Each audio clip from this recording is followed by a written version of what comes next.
Hello, good morning mga friend. Ito mayroon tayong nire-repair ngayon na ah, water dispenser mga friend.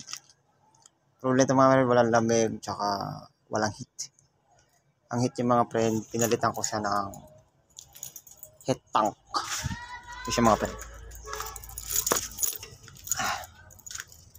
Yung mga friend, pinalitan ko niya ang heat tank kasi sira na. Yan. Yan sa loob, bagong setup. Yan. Yan yung pinaka-heat mga friend ng ating dispenser. Monitor ko siya ngayon mga friend kung okay na ba yung kanyang cold. Pinalitan ko na bagong, kasi yan nakalagay dito mga sira na. Pinalitan namin ng bagong gripo. May mga friend, malaman natin kung okay pa siya. So ito mga friend, check na natin yung ating ginagawang hot and cold na Metchutech.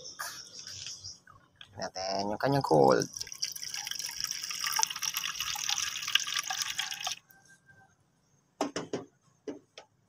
Ayos na. Malamig na mga friend. Balik natin dito. Check naman natin yung kanyang hot. Hot. Ayan mga friend. Umusok-usok pa mga friend. Pwede nang magkape mga friend. Sa mga addict sa kape, pwede nang magkape. Balik natin mga friend. Okay na. Umusok-usok na. Ano pa? Kung gusto ko yung monitor mga friend, yung mag-shutdown siya mga friend. Mga cheap na settings yung set niya sa kanya mga friend. Kasi na-repair kasi ito na ibang technician mga friend. Mamonitor ko lang saglit. Kanyang heat. Kung hanggang saan yung heat niya. Okay mga friend.